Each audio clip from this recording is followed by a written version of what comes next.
ផុសរូបភាពវីដេអូអក្សរបាទឬក៏ link YouTube បាទនៅក្នុងកម្មវិធី social media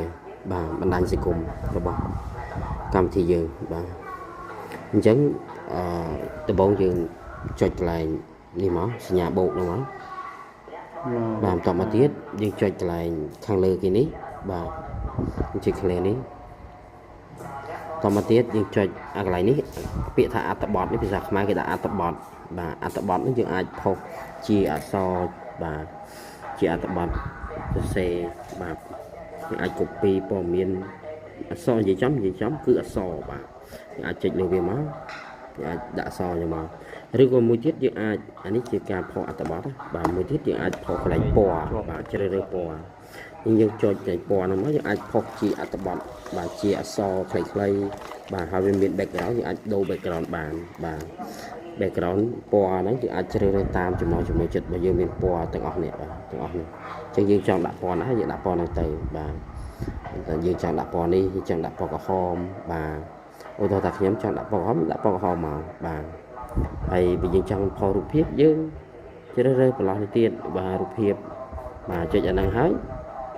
បាទចុចអាហ្នឹងហើយយើងចុចកន្លែងនេះមកបាទចុចកន្លែងនេះដើម្បីដាក់រូបភាពឬក៏រូបភាពចូលបាទតមកមានជម្រើសកន្លែងណាយើងចុចកន្លែងនេះមកអានេះកន្លែងកាមេរ៉ាយើងថតថ្មីទេបាទតាមប្រភេទអញ្ចឹងស្រាវជ្រាវផ្លែទៅចេះហើយបាទថ្នាក់នាំទាំងអស់នេះបាទអញ្ចឹងរបៀបផុសមិនពិបាកទេបាទ